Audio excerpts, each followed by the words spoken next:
नमस्कार साथियों। रविवार की शाम अब पूरी दुनिया एक ही बात कर रही है।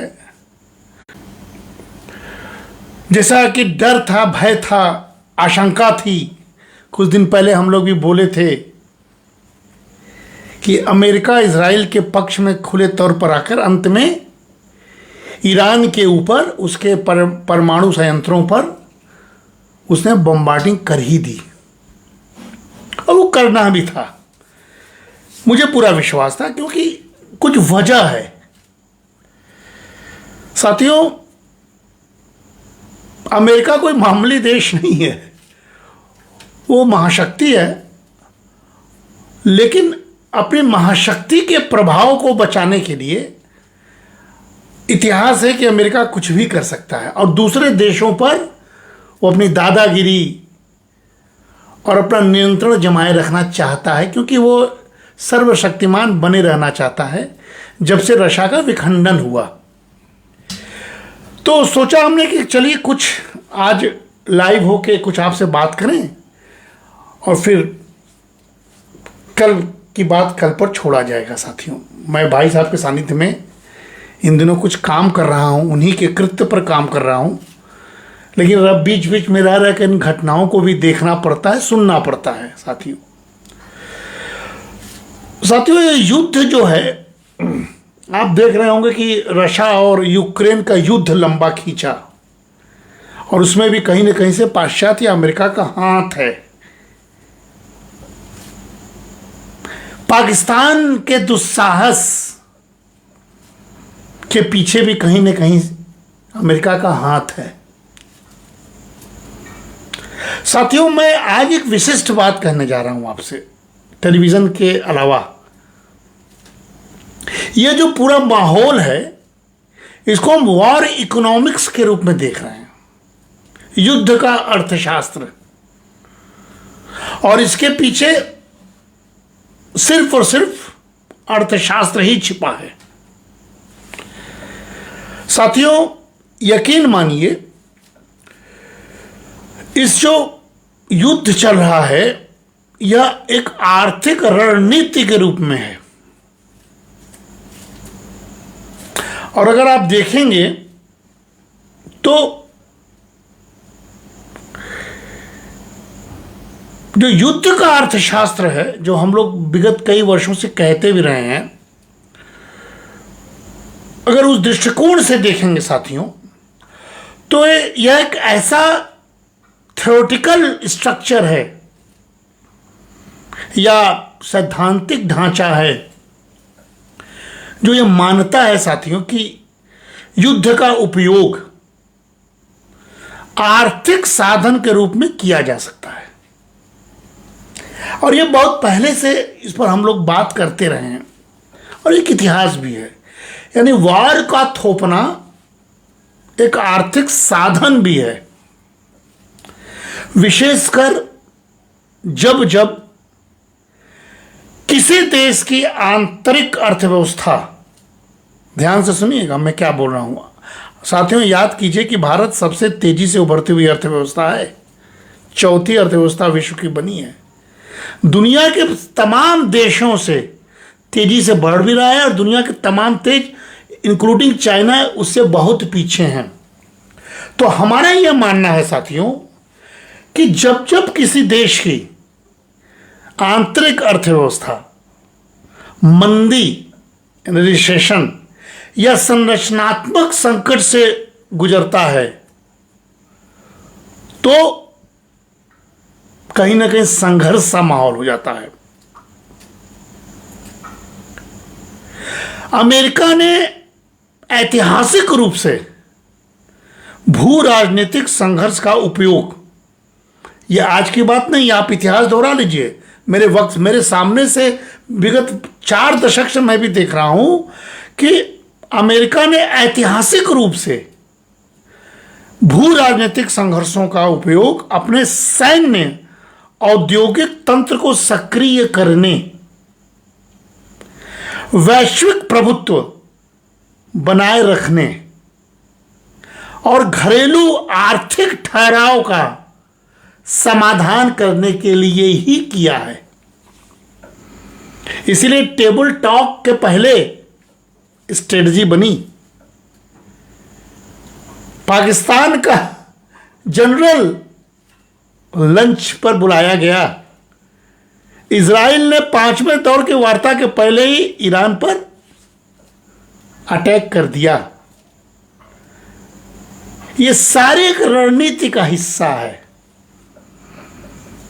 और यह रणनीति आर्थिक रणनीति है अमेरिका जैसे महाशक्तियों का। इस बात का विश्लेषण भी होना चाहिए। मैंने सोचा कि मैं ही इसको शुरू करूं। अमेरिका या पाश्चात्य देशों में मंदी से स्थिति बनी हुई है बहुत वर्षों से, अभी भी। और यह जो भू राजनीतिक संघर्ष पैदा होता है, वो अमेरिका हमेशा अपने सैन्य औद्योगिक तंत्र को सक्रिय करने के लिए, अब देखिए अचानक बम्बार्डिंग होता है, सक्रिय हो गया अमेरिका।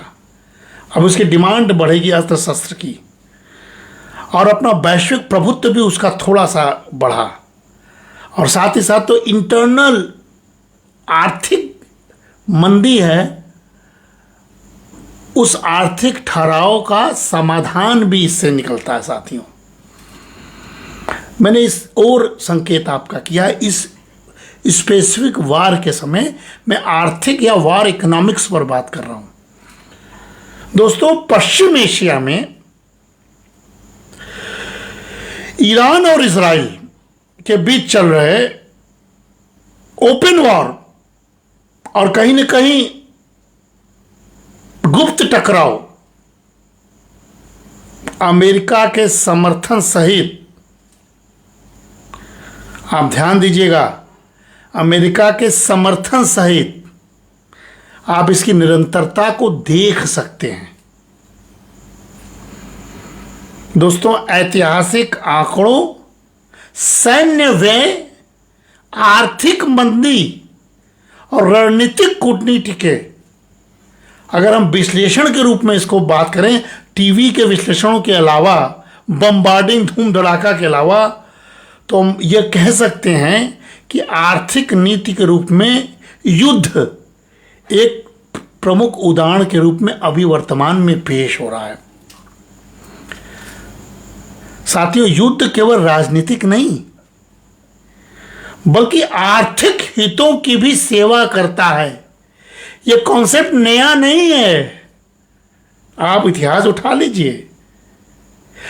शीत युद्ध के हथियार होड़ से लेकर और याद कीजिए खाड़ी युद्ध की तेल रणनीति तक, कई बार युद्धों के पीछे के आर्थिक उद्देश्य कूटनीतिक या वैचारिक कहानियों के नीचे छिप जाते हैं। वजह केवल इकोनॉमिक्स है, लेकिन वो कूटनीति के पीछे छिप जाते हैं। साथियों, वर्तमान में भी मैं आज लाइव इसलिए आया हूं कि मैं भी परेशान हो जाता हूं ये सब न्यूज़ देख के, व्यर्थ का न्यूज़। मुझे मालूम है कि दुनिया कहां से कहां जा रही है, भारत को डिरेल करने के लिए पूरी दुनिया लगी हुई है। भारत ने जब ऑपरेशन सिंदूर किया तो कैसा अमेरिका तिल मिलाया। भारत की बड़ी सामरिक शक्ति, भारत का स्वदेशी सैन्य हथियार बनाने को देखकर अमेरिका चिंतित है। भारत की आर्थिक गति कमजोर हो, इसके पीछे दुनिया लग गई है। और इसलिए हम लोग कहते हैं कि भारत को एक रहना चाहिए, चौकन्ना रहना चाहिए, मतभेद न हो, क्योंकि भारत अमेरिका को भी चुनौती दे रहा है कहीं ना कहीं आर्थिक व्यवस्था के तहत। ये सब सोचने वाली बात है साथियों। इसीलिए इजराइल बनाम ईरान का जो संघर्ष है वह अमेरिका की रणनीतिक संलिप्तता और युद्ध की दृष्टि से विश्लेषण करने का वक्त आ गया है। प्रश्न क्या है, अगर आप मन में सोचिए तो प्रश्न क्या है? क्या युद्ध विशेषकर आर्थिक मंदी या संरचनात्मक संकट के समय आर्थिक उत्तेजना का साधन हो सकता है? हमने देखा अमेरिका में ऐसा होता है। साथियों, अगर मैं आपको सरल भाषा में अपने देखने वालों को, अर्चना जी अतुल जी, विकास प्रधान जी, सारे लोग हमारे मित्र देख रहे हैं, विकास भी जानते होंगे, इस पर हम लोग हमेशा चर्चा भी करते हैं। अगर देखा जाए तो आखिर युद्ध अर्थशास्त्र है क्या? साथियों, एक ऐसा कॉन्सेप्ट है, यह एक ऐसी अवधारणा है जिसमें युद्ध और सैन्य खर्च को आर्थिक वृद्धि या स्थिरीकरण के उपकरण के रूप में देखा जाता है।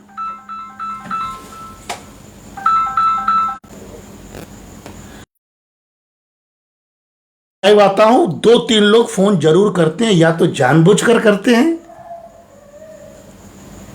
या वजह कुछ भी हो। मैं फ्लो में बोलता हूं, लेकिन डिस्टर्ब जरूर करते हैं। उन डिस्टर्ब करने वालों को मैं इसी अर्थशास्त्र की श्रेणी में रखता हूं। साथियों, इस कॉन्सेप्ट में जो मैंने बताया कि सैन्य खर्च और आर्थिक वृद्धि या स्थिरीकरण के उपकरण के रूप में अगर हम इसको देखें तो कौन कौन से तत्व शामिल हैं, मैं अलग विश्लेषण कर रहा हूं, टीवी डिबेट्स अलग, ध्यान से सुनिएगा। रक्षा और बुनियादी ढांचे पर सरकारी व्यय में वृद्धि हो जाती है। सैन्य औद्योगिक क्षेत्रों का पुनः सक्रियकरण होता है। बाहरी खतरों की रचना कर एक इंपोज किया जाता है, खतरा है, बाहरी खतरों की रचना कर आर्थिक लामबंदी को औचित्य के रूप में बताया जाता है कि जरूरी है, और संसाधनों या व्यापार मार्गों पर नियंत्रण हेतु भू राजनीतिक प्रभाव का विस्तार किया जाता है। ये सारे चीज देखिए होने लगे और होते हैं युद्ध काल में। साथियों, अगर हम थोड़ा सा इसको रिव्यू करें इकोनॉमिक्स के टीचर के रूप में और साधारण लोगों की समझ के लिए, कि जो हमारे इकोनॉमिक्स के प्रमुख लोग रहे, चिंतक कहिए, इकोनॉमिस्ट कहिए, जैसे John Maynard Keynes, GM Keynes. Keynes बहुत पॉपुलर, हम लोग उनको पढ़ते पढ़ाते बड़े भी हो गए हैं और भूल भी गए हैं। कीन्स ने मंदी के समय सार्वजनिक खर्च, जिसमें युद्ध खर्च भी शामिल है, उसको बढ़ाने का उपाय बताया था। आपको याद होगा कि कोविड के दौरान कीन्स पर खूब बातें हम लोगों ने किया था। उस समय भी सरकारी खर्च बढ़ाने की बात कीन्स से जोड़ा गया। इस समय युद्ध काल में भी जॉन मेनार्ड कीन्स का यह थ्योरी काम कर रहा है, पहला। दूसरा साथियों, हार्वर्ड या चॉम्स्की एक विचारक थे या इकोनॉमिस्ट थे, या जो भी आप समझ लीजिए, उसको आप देख लीजिएगा। उन्होंने अमेरिकी पूंजीवाद में सैन्य औद्योगिक तंत्र को एक संरचनात्मक विशेषता के रूप में देखा था। इसीलिए ये सारे के सारे चीजों को हमने देखा तो हमने सोचा कि ये युद्ध का अर्थशास्त्र है जो वर्तमान के दौर में पूरी दुनिया में हावी है। भारत को इससे बचना चाहिए, क्योंकि भारत को विकास करना है, विकसित Bharat at the rate of 2047 का टारगेट प्राप्त करना है। कि भारत सतर्क भी, आप ध्यान दीजिएगा। साथियों, अमेरिका में आर्थिक संकट है विगत कई वर्षों से। अमेरिका सैचुरेशन की स्थिति में पहुंच रहा है, स्थिति अच्छी नहीं है, और इसलिए वहां पर सैन्य लामबंदी हो रही है। अगर उसका हिस्टोरिकल बैकग्राउंड आपसे बताएं तो आप क्लियर हो जाएंगे। याद कीजिए, हम लोग हिस्ट्री पढ़े हैं, इकोनॉमिक्स पढ़े हैं। सेकेंड वर्ल्ड वॉर, अभी कहा जा रहा है कि थर्ड वर्ल्ड वॉर के कगार पर है दुनिया, लेकिन at the time of second world war, द्वितीय विश्व युद्ध की जो महामंदी थी, याद कीजिए, महामंदी, ग्रेट डिप्रेशन, 1939 से 45 के बीच में जो सेकेंड वर्ल्ड वॉर हुआ था, उसमें क्या था, ये सब भूलना नहीं चाहिए, नए जनरेशन को समझना चाहिए।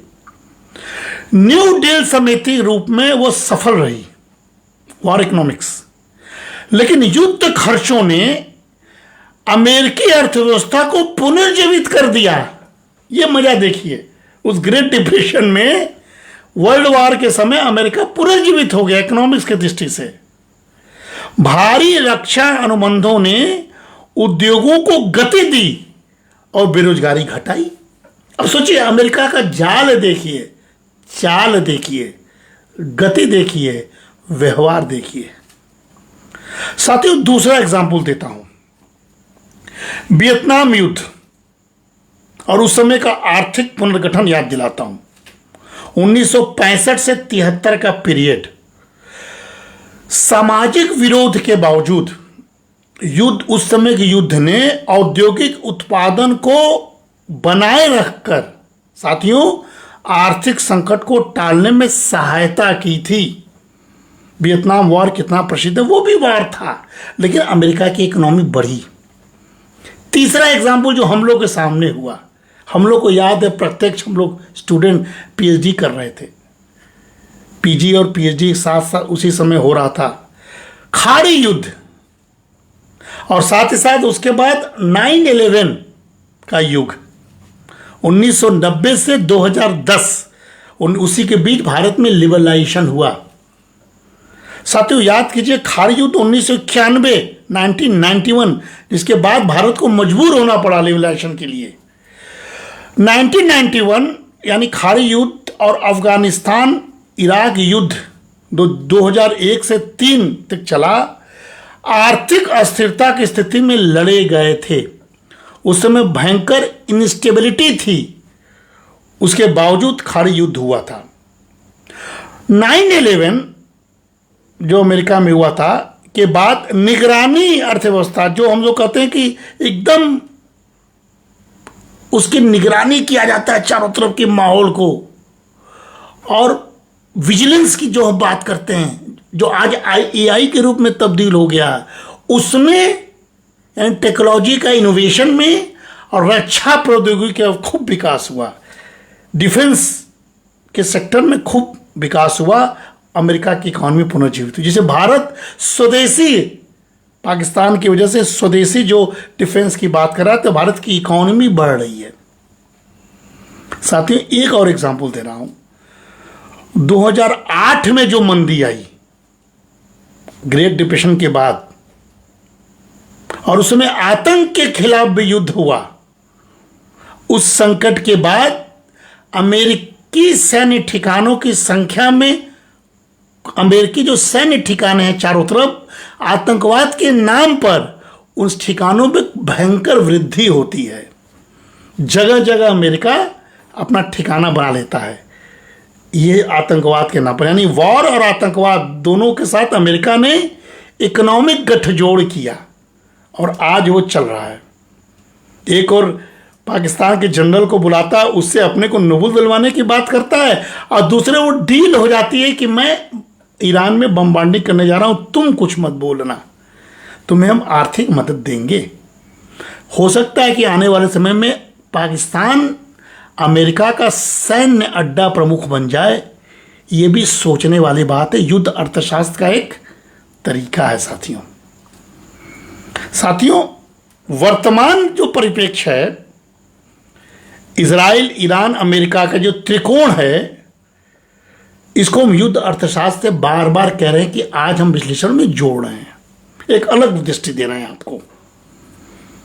अचानक तीव्रता होती है संघर्ष में साथियों। 2020 के बाद से ही परमाणु खतरे, हत्या और ड्रोन हमलों के कारण चारों ओर आप देखिए ग्लोब में संघर्ष पैदा हो रहा है। अमेरिका ने इजराइल को सैन्य और कूटनीतिक समर्थन प्रदान करके इस तीव्रता को बढ़ाया ही है। और साथियों इसके पूर्व भी अमेरिका राष्ट्रपति कोई हो, अभी ट्रंप साहब हैं, इसके पहले जो बाइडेन थे, जो ओल्ड मैन लगते थे, बाइडेन प्रशासन में भी अमेरिका को मुद्रास्फीति, कोविड के बाद श्रमिक संकट और चुनावी दबाव का सामना करना पड़ा था। और इसीलिए अमेरिका में अब भी रक्षा बजट बहुत ऊंचा है। 2024 में जैसा आंकड़ा कहता है लगभग 886 बिलियन डॉलर, अब पता नहीं कैलकुलेशन मैं तो नहीं कर पाऊंगा, आप लोग करते रहिएगा। इतना बड़ा रक्षा बजट है, भारत शायद उसके आगे बहुत छोटा है। साथियों, जो वहां का लॉकहीड मार्टिन, रेथियॉन, बोइंग, जो कंपनियां हैं, इनके राजस्व में भारी वृद्धि हो रही है इस सब के बावजूद, इस सब की वजह से, जो इजराइल और यूक्रेन को हथियार भेज रही है। अब देखिए, supply of defence amenities and ये इंस्ट्रूमेंट्स, ये व्यापार है, ये अर्थशास्त्र है। युद्ध थोपा जाता है, युद्ध करने वाले मूर्ख होते हैं, समझते नहीं हैं, जाल में फंसते हैं। ये समाज में भी है, दो को लड़ाने वाले तीसरा पैदा रहता है, क्योंकि उस तीसरे को ही फायदा है दो को लड़ाने से। वो तो बहुत गहरे संबंध वाले होंगे, लेकिन वो लड़ जाते हैं क्योंकि तीसरे को उसमें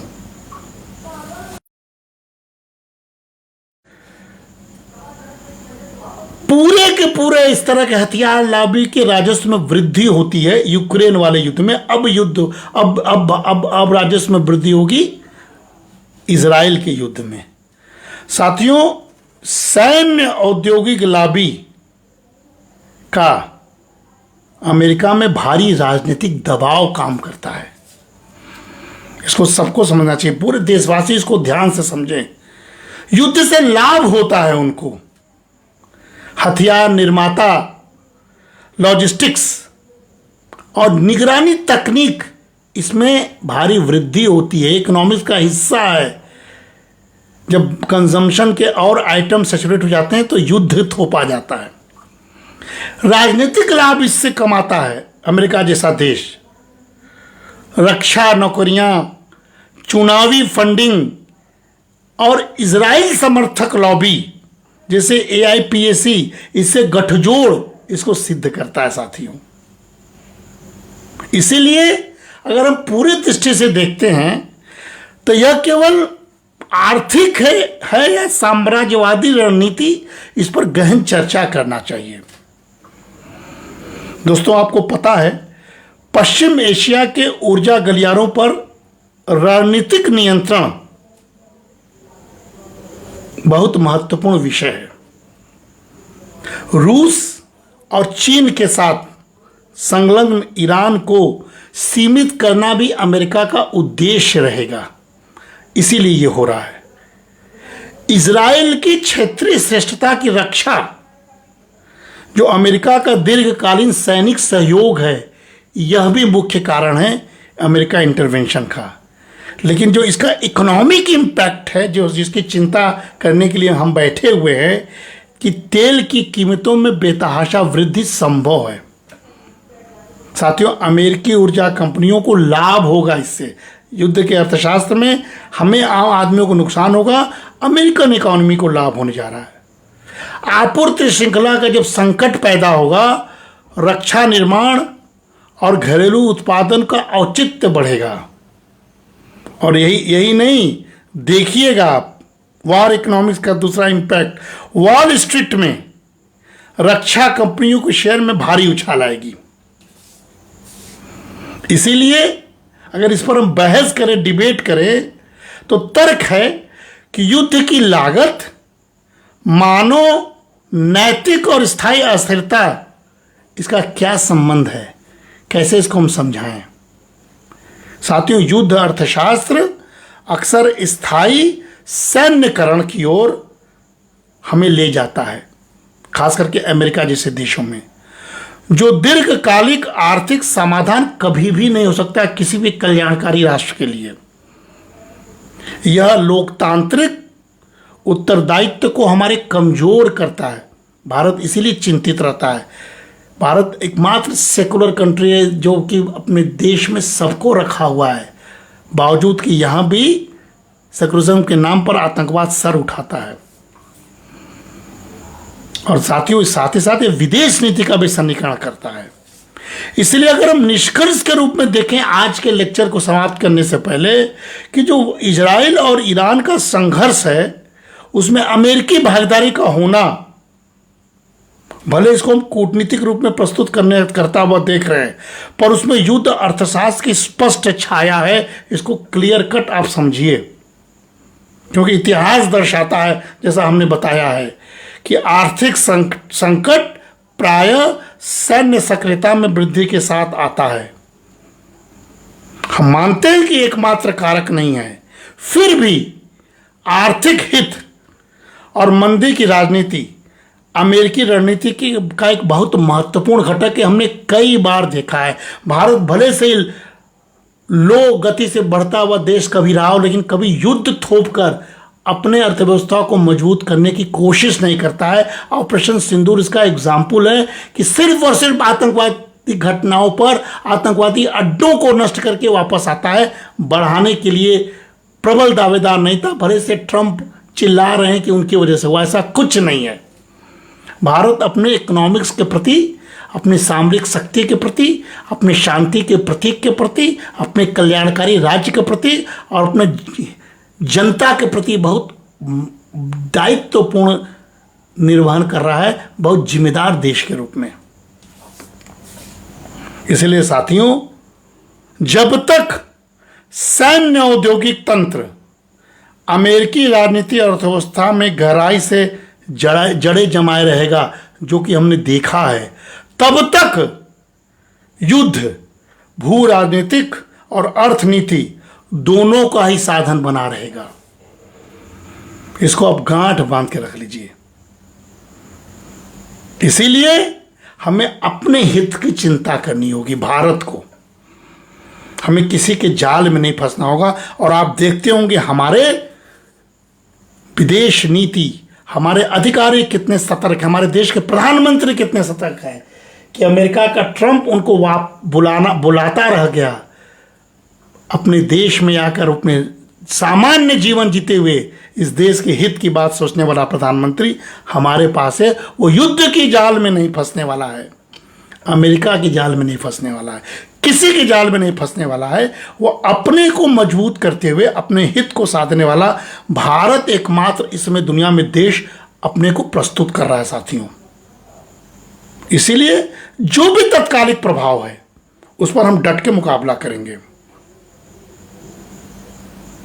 और ऊर्जा संकट अगर होगा कुछ समय के लिए, तेल की कीमतों में उछाल होगा, तो उसको देशवासी सहेंगे। हालांकि भारत के पास अभी अच्छा खासा रिजर्व है, हमें चिंता होने की जरूरत नहीं है। भले से जोखिम भरा माहौल है, लेकिन थोड़े भी ऊर्जा का संकट होगा, क्योंकि हमारी आवश्यकता के 80-85% हम बाहर से मंगाते हैं कच्चे तेल का। इसलिए हम सतर्क रह के वैकल्पिक ऊर्जा का प्रयोग करने के बारे में सोचे, जैसा कि हमने पहले लेक्चर में कहा है। एक बार पूरा बात समाप्त करते हुए कह रहा हूं कि भारत इस रणनीतिक संतुलन को साधने का बहुत ही समझदार खिलाड़ी के रूप में उपजा है।